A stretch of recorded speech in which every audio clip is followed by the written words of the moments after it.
उन्नीस साल का एक लड़का जिसने ऐसा कुछ कर दिखाया जो कि अब से 200 साल पहले संभव हुआ था। इन 200 सालों के सफर में कोई ऐसा रिकॉर्ड बना नहीं पाया जो आज देवव्रत ने बनाया है। इनका पूरा नाम है वेदमूर्ति देवव्रत महेश रेखे हैं। वाराणसी में 19 साल के देवव्रत को उनकी ऐतिहासिक उपलब्धि के लिए सम्मानित किया गया है। इस युवा विद्वान ने शुक्ल यजुर्वेद के लगभग 2000 मंत्रों का दंडक्रम पारायण 50 दिनों में पूरा कर दिखाया। इस जटिल वैदिक पाठ को अपने शुद्ध शास्त्रीय रूप में पूरा करने का ये गौरव करीब 200 साल बाद किसी को हासिल हुआ है। देवव्रत ने शुक्ल यजुर्वेद के जिन 2000 मंत्रों का पाठ किया उन्हें संस्कृत के वेद ग्रंथ आदि में सबसे मुश्किल माना जाता है। कौन है देवव्रत और क्या करते हैं, ये सब हम आपको इस रिपोर्ट में बताने जा रहे हैं। नमस्कार, मैं हूं कीर्ति और आप देख रहे हैं न्यूज तक।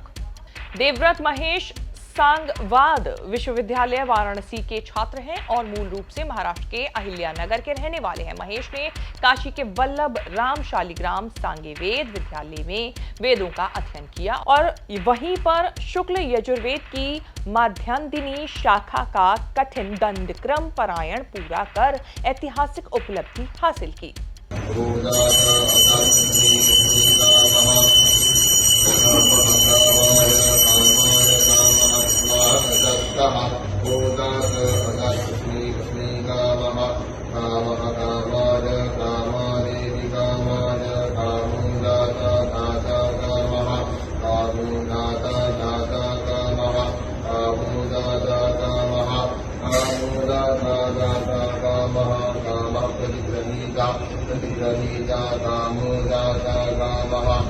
दंडकर्म पारायण की परीक्षा को बहुत कठिन माना जाता है। महेश इसके लिए रोजाना 4 घंटे का अभ्यास करते थे। सुबह 8 बजे से दोपहर 12 बजे तक वो दंडकर्म पारायण का अभ्यास करते थे।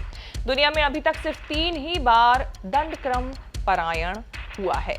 दंडकर्म पारायण में सभी 2000 मंत्रों को कंठस्थ कर सुनाना होता है। इसमें 2 पदों का पाठ विशिष्ट शैली में उल्टा और सीधा एक साथ किया जाता है, इसीलिए इसको बहुत मुश्किल भी माना गया है।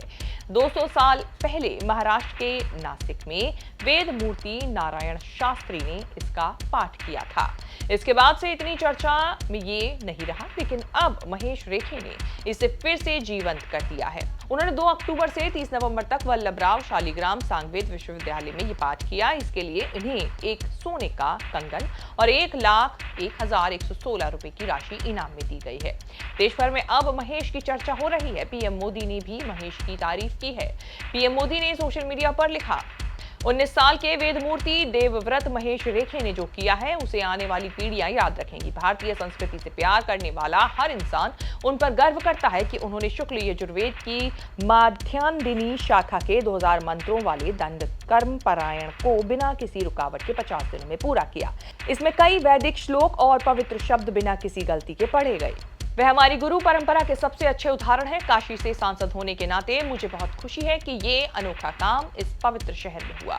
उनके परिवार, कई संतों, ऋषियों, विद्वानों और पूरे भारत के संगठनों को मेरा प्रणाम जिन्होंने उनका साथ दिया। देवव्रत रेखे के इस असाधारण कार्य के सम्मान में काशी में भव्य शोभा यात्रा निकाली गई। रथ यात्रा क्रॉसिंग से महमूरगंज तक निकली। इस यात्रा में संगीत, वाद्य यंत्रों, शंख ध्वनि और 500 से ज्यादा वैदिक छात्रों की भागीदारी से शहर एक जीवंत वैदिक उत्सव में बदल गया। महेश को लेकर देश दुनिया में अब अलग अलग तरह की चर्चाएं हो रही हैं। कोई इसे महान उपलब्धि बता रहा है तो कोई अपनी तरह से अलग अलग कमेंट कर रहा है। आपको दी गई हमारी ये जानकारी कैसी लगी, कमेंट करके जरूर बताएं और इस तरह की खबरें आगे भी देखने के लिए बने रहें न्यूज तक के साथ।